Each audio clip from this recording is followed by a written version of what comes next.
Hello and welcome. You're watching this brand new episode of Editors Roundtable here on One India, as we promise you to bring voices of the editors from all across the country. And this time around, we are also joined by one of our editors who is right now in Canada, all the way in Ontario. Dee Jackson on your screen is joining us from Ontario, Canada. Avinash Sharma is the editor of My Gale.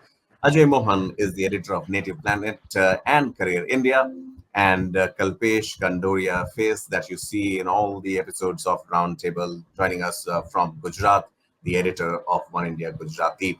Avinash, I want to start with you first, without much ado. Saturday is the time when India goes into the third successive World Cup ICC finals. So this time around, what is it that we can expect from India? Because time and again, the memories of last year's World Cup final is something that we would want to forget. But what do you have in store for us from Indian side? Uh, Pankaj, it's a palpable excitement amongst Indian cricket fans, not just in Indian fans. In fact, the entire sporting fraternity in India is now backing Team India to finally end the 11-year long drought of an ICC trophy victory. And we hope that Team India, this Indian side, which is doing simply phenomenal performances, match after match, game after game, in the Caribbean. The campaign started in the US, and now we are still unbeaten in the tournament. And the best thing about this final, Pankaj, is that two of the teams, India and South Africa, and South Africa is also on a roll. They have secured 8 wins on the trot, while the Indians have secured 7 wins on the trot. So it's going to be a contest between two of the best sides in the tournament, and it couldn't have been a better setting. South Africa facing India in a final. Let's go back to 1991 when the apartheid ended. I mean, Right. you've been there in South Africa and you've seen things from very close quarters, and Right. you might be able to understand how important it is for South Africa to finally make it to the finals of an ICC event. I mean, they've made it to the final semi-finals quite a lot of times, but it is the first Mhm. occasion when the South Africans are actually in the finals, and the Joker tag, which has been associated with Right. them right from the 1992s, might finally be ending tomorrow. But let me tell you, the if we talk on paper and the kind of performances that we have seen throughout the tournament, India do look favorites. Absolutely, Avinash. You're bang on when you mentioned the tag of chokers. This is also a pivotal moment for the very young cricketers also in South Africa, and cricket South Africa especially, backing them. This time around, or for the last few years, I would say, the change in the team composition also. There is a black emancipation also that is going on there, and the role of key players like Hiso Rabada and the captain himself is something that has been appreciated time and again. We'll have to wait and watch how South Africa performs. I'll come back to you to discuss how this time around the South Africans, the Proteas, are.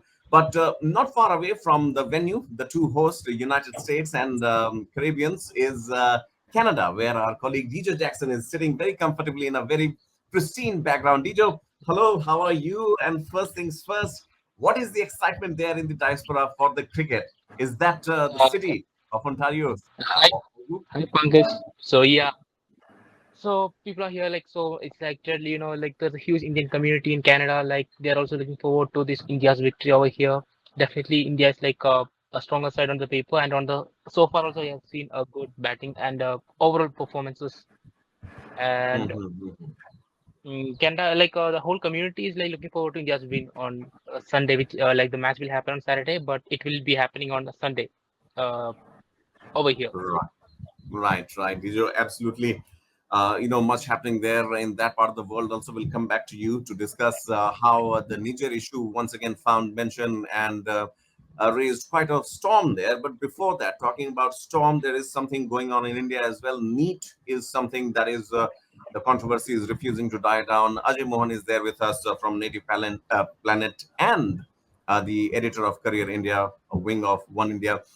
Ajay Mohanji, when we talk about the controversy of NEET, there is something that the student fraternity has been given a deadly blow. And in the last course of 2 or 3 weeks, we have seen how the government also has been found, erring, or maybe lack of caution was there. How is the scenario unfolding in part of India where you are as of now in Bangalore? And what do you foresee? What are your vision on it? So Pankaj, the thing is, definitely it's kind of a roaring issue right now in this whole country. But Hmm. once fraternity is there, means you can say the segment is a student. So you can see most of the students are silent, right? And most Okay. of the coaching institutions are also silent. There are two different reasons. Mm. Silent means those I spoke to many people. These well, one girl from Lucknow. She said I got 670 marks, but I wouldn't get the MBBS seat in any of the government colleges in India. Mm. So I asked, "Are you going to reappear in are you going to prepare one more time for next year?" She said, "No, I won't, because I have lost the trust on the NTA." So Oh. then I asked, "Oh, then what is your demand right now? Do you want the Mm. re-exam for all the NEET aspirants?" Then she said, "I don't want any kind of re-exam." Then I said, "Why you are asking, saying like this?" She said, "Ki, because again, I don't know whether I can uh, get 670 marks or not. That's the main Hmm. question. From the each marks, the rank can go, rank can just push down in lakhs or in thousands. If you Right, just right. Even one compare, mark can make the difference. yes, Yes. yes, yes, sir. And I want to put up some data here. Yes. So if you compare the last 2023 data, only three people got 716 marks out of 720. And this year, 72 people got. And similarly, 650, above 650, there were Mm. only around 7,228 people. But like this year, 27,000 people got 650 marks. They think about the people who are in general Oh. category, will they get Mm. the seat? They don't know.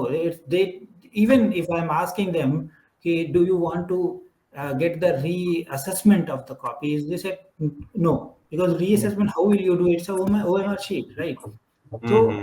and negative marking is there, and so they have lost the trust overall. And It doesn't augur well for a country like right, India right. where. So we are just waiting for the decision from the verdict from the Honorable Supreme Court. Mm-hmm. So, and another set of the people, this yes, definitely they want, but still they are in dilemma that whether they can score that marks or not. And Well, even in uh, third set, re-examination. Mm. third set of the people are they Mm. are actually under the heavy mental stress. I'll tell you. See, my daughter is also preparing for the JEE exam. I know what kind of stress she is having right now for each and every question when she fails to attempt even fails to solve. Think about the people who are on the exam room, and again they will have to face the same stress. So that's the main issue, which I think Honorable Supreme Court should consider. Right, right, right. Absolutely. Ajay ji, stay with us. Stay with us. There is something that is also not good with Gujarat also, where paper leaks have been dominating the proceedings. Kalpesh ji, Gujarat में भी paper अगर जोड़ के देखा जाए तो ये मामला थमता कहाँ? कहीं नजर तो नहीं आ रहा है कि ये मामला रुकेगा? नहीं सर, मामला तब तक नहीं थमेगा जब तक government one nation one policy नहीं बनाता। ये शुरुआत कहाँ से होती है? अहमदाबाद बेस्ड एक कंपनी है, एजियो टेस्ट करके। बिहार ने 2023 में उनको ब्लैक लिस्ट कर दिया था क्योंकि उन्होंने एग्जाम का उनको ब्लैक लिस्ट कर दिया था क्योंकि उन्होंने एग्जाम का सारा जिम्मेदारी उनको दिया था एजी टेस्ट को, और गवर्नमेंट हायरिंग का उस पेपर में लीक हुआ था, तो उन लोग बिहार ने ब्लैक लिस्ट कर दिया। फिर 2024 में इसी साल उत्तर प्रदेश ने 63,000 कांस्टेबल की हायरिंग के लिए इसी कंपनी को, सेम कंपनी को कॉन्ट्रैक्ट दिया। अब इन कंपनी को जिम्मेदारी दी, फिर से पेपर लीक हुआ, और 20 जून 2024 को यूपी की गवर्नमेंट ने भी इस कंपनी को एजी टेस्ट को ब्लैक लिस्ट कर दिया है। लेकिन एक स्टेट अगर ब्लैक लिस्ट करती है तो बाकी सारे स्टेट्स तुरंत उसे ब्लैक लिस्ट क्यों नहीं करती?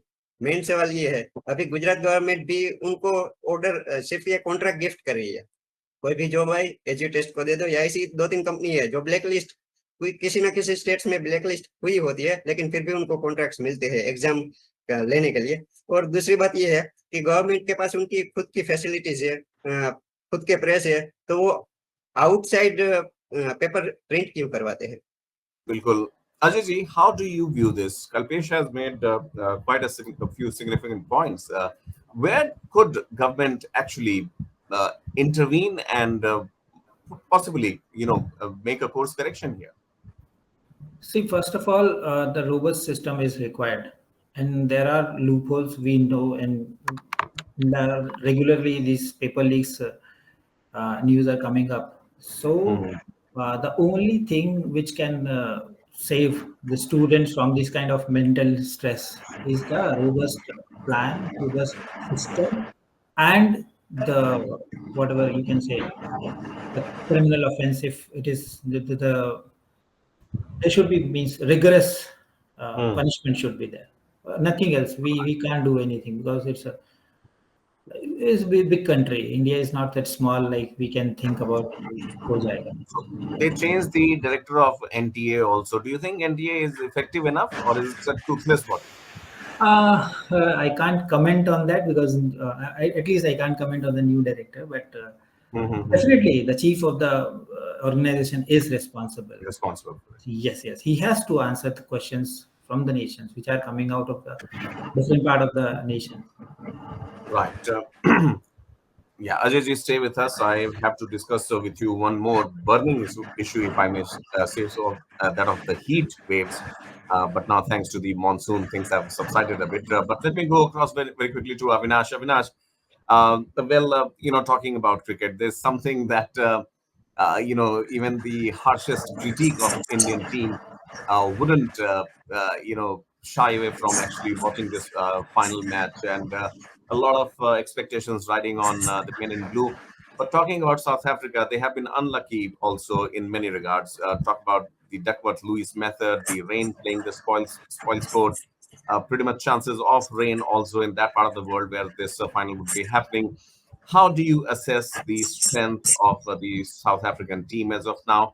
And what are the chances for one final time for the viewers of Oneindia? Well, Pankaj, the best thing is for South Africa, what's happened during this tournament in the match against West Indies. There was it was a decider for them, a knockout kind of a virtual quarterfinal for Mhm. both the teams, and it actually went into Duckworth Lewis and Mr. Duckworth.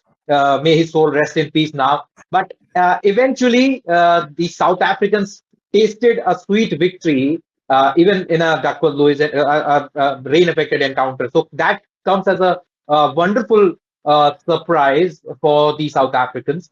And given the kind of performance this team has put up and the way Aiden Markram has led the team, will give this team a lot of confidence. The squad looks quite balanced. They have horses for courses. They are T20 specialists. We've seen what the South Africans did in the IPL, which was held in India between March and May.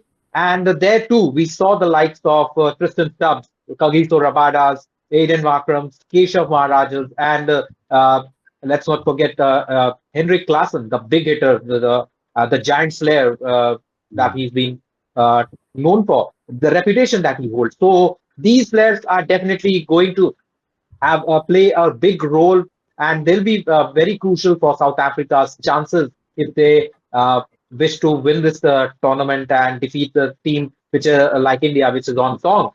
So they have the players, they have the talent, but Mhm. it all boils down to now how are they going to handle the pressure of a big match, a final pressure. The only big tournament this team had won was back in 90s, the late 90s, the Champions Trophy, which they ended up winning. So Right, it's been right. more than 24 years since South Africa has actually won a major tournament. The Commonwealth Games, which was held in back in the 90s, they won that. So no other big tournament or the trophy is there in the cabinet. So when it comes to crossing the final hurdle, at times the players they don't have the experience of how to handle the pressure, and we've seen what has been happening with this Indian side. As you mentioned in the beginning, three back-to-back ICC trophy finalists, but we are yet not too sure whether we'll be able to clear the final hurdle this time around. Though there's a team like South Africa, it's a vitriolic side. Let's be honest, and it Right. can go anywhere.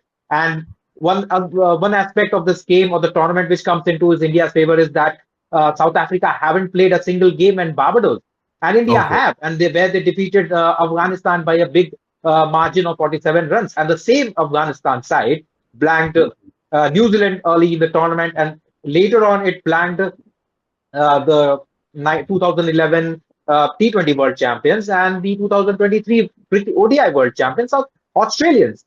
So Okay. the lack of experience, playing experience of this tournament is on this ground could be could come to South Africa's ways. You're right. No, you're right, Avinash. Talking about the cricket frenzy also in South Africa. As you mentioned, I've spent some time there, and I've seen that they take their game very seriously. And cricket is not just the only game that they are good at. Yeah. And be it rugby or football, the nation goes gung ho on those games as well. So they know the spirit of the sporting. These greats that they have produced. And Avinash, for our young viewers, those who must have started watching cricket for the last 10 to 15 years, but before that, if we go back to the days of Jonty Rhodes, Mark Boucher, Jacques Callis, that was the time when South Africa had talent, and they were, as a team, they were one unit. The problem that I see with the Yeah. Proteas is that they have all the talents, the names that you took, be it Adrian Markram, be it Keshav Maharaj, or the ones that who have just recently retired, say AB de Villiers or Quinton de Kock. But they fail to perform as a team, and that's where it all starts to crumble like a pack of Yes. cards. Otherwise, you talk about AB de Villiers when he was there in the team, one of the biggest lusty hitter of the shots. I've seen him perform both in South Africa and abroad, and you would agree that one of very athletic team that they have. Yet we'll have to wait and watch with that this time around. If the Duckworth Lewis can favor South Africa, I think it's a big sign that something is there positively on the cards. True. Brother, other than cricket, you are in that part of the world where Indians and the Indian diaspora is there in quite a big number.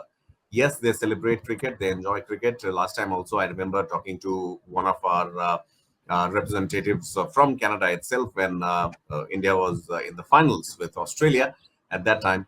Uh, but other than that, there are quite a few issues that dominate, the headlines there. One of them is the Niger issue and how Justin Trudeau's government has been tackling it, has been seeing it. How is the general perception there, if you may refer, vis-a-vis the native Canadians and the Indian diaspora? How do they see this whole issue, this whole episode? So hi Pankaj, the Indian community, like we are looking forward to, like the entire Indian diaspora is looking forward to the Canadian election next year. So one side we have the Trudeau government, and there is a Perry Pulliver on the other side, uh, Hmm.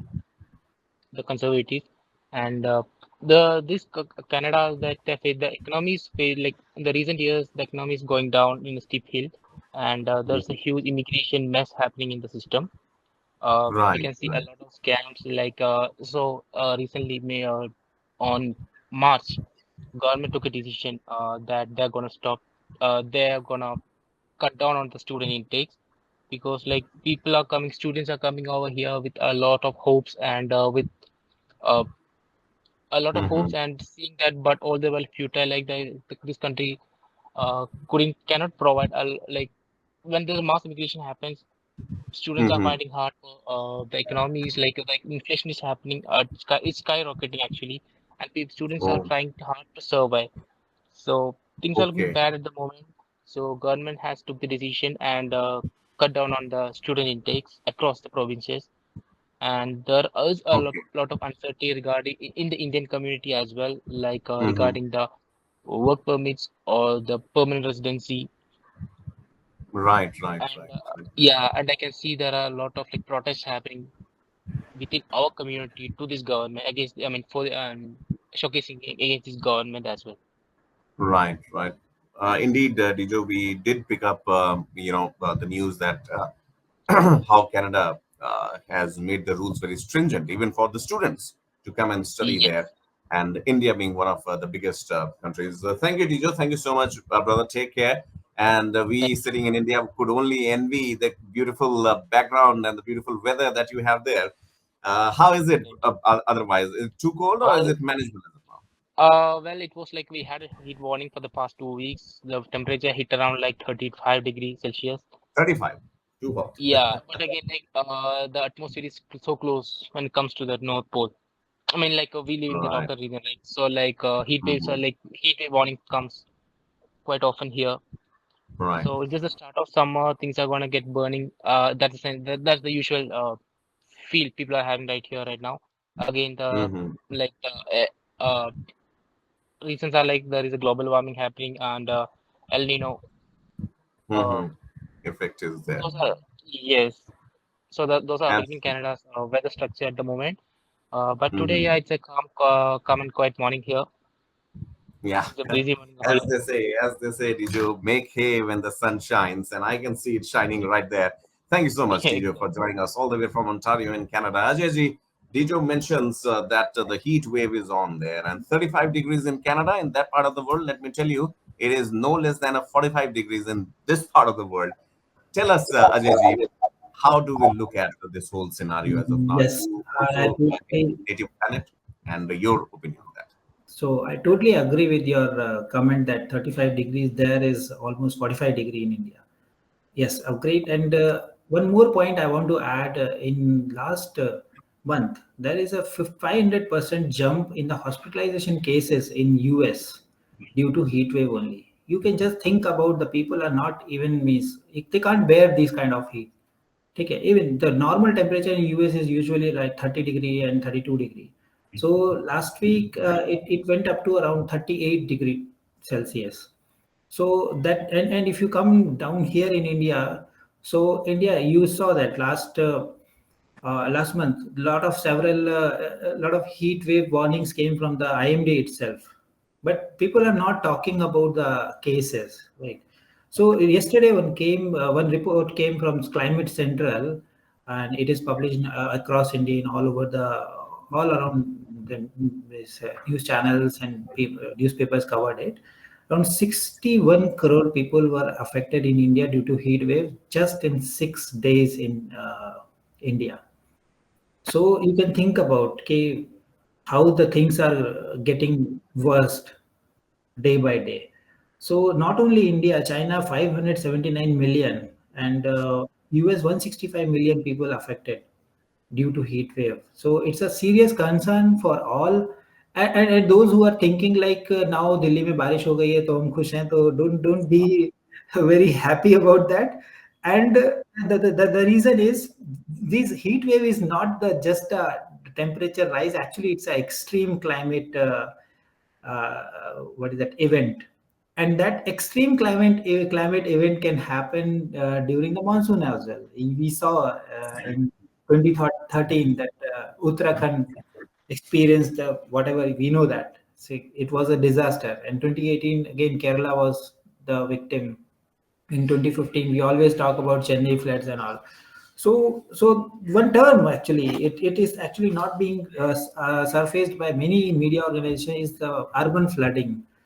Mm-hmm. Urban flooding, it's actually, it was discussed in IPCC as well in last conference, and again in the UN biodiversity conference, which is actually going to held in Colombia in the month of October.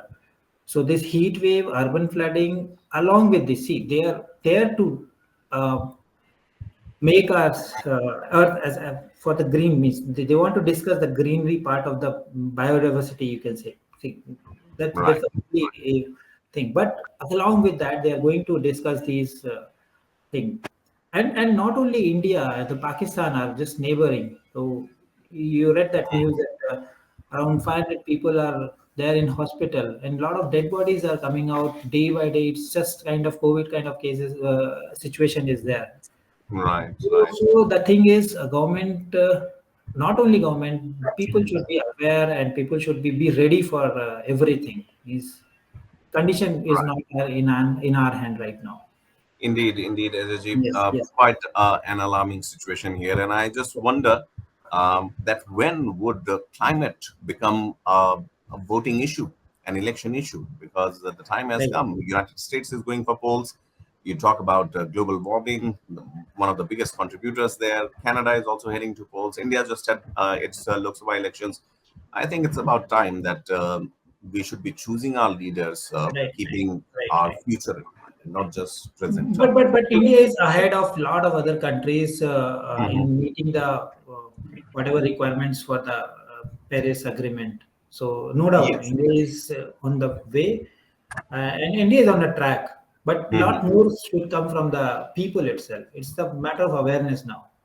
Definitely, definitely, and Yes, yes. obviously the use of renewable sources of energy that India is Definitely, yes, heading. yes. Solar energy is something Prime Minister Modi also leading Right, from the right, front for her Saur Urja program. Kalpesh, before we wind up, we are hearing disturbing news coming in from Gujarat as far as the drug haul is concerned, and every time there is a new record, a new figure is added कि इतने रुपए इतने करोड़ रुपए के drugs पकड़े गए. क्या हो रहा है वहां गुजरात में और किस तरह से उसको रोका जाए? जी पंकज जी, अभी गुजरात मिनी मेक्सिको बन ही चुका है, अगर ऐसा बोले तो कोई गलत नहीं है, क्योंकि पाब्लो हर साल एस्कोबार कौन है गुजरात का भाई? कौन निकाल ले रहा है वहां से ड्रग्स वो इतना? वो तो पुलिस डिपार्टमेंट जब इन्वेस्टिगेशन करे तब पता चलेगा, क्योंकि पिछले 3 साल से वो लोग इन्वेस्टिगेशन कर रहे हैं, लेकिन अब तक कोई पाब्लो एस्कोबार उनको मिला नहीं है। पिछले 1 साल में 353 लोगों को इन लोगों ने अरेस्ट किया है ड्रग स्मगलिंग केस में, और टोटल 787,000 केजी ड्रग्स गुजरात में पकड़ा गया है लास्ट 3 साल में, जिसकी वैल्यूएशन अगर हम करें तो 9,600 करोड़ रुपए है। ये सिर्फ ऑफिशियल नंबर है पंकज जी, जो जी, अनऑफिशियल नंबर्स होगा वो कितना बड़ा होगा आप इमेजिनेशन कर सकते हो।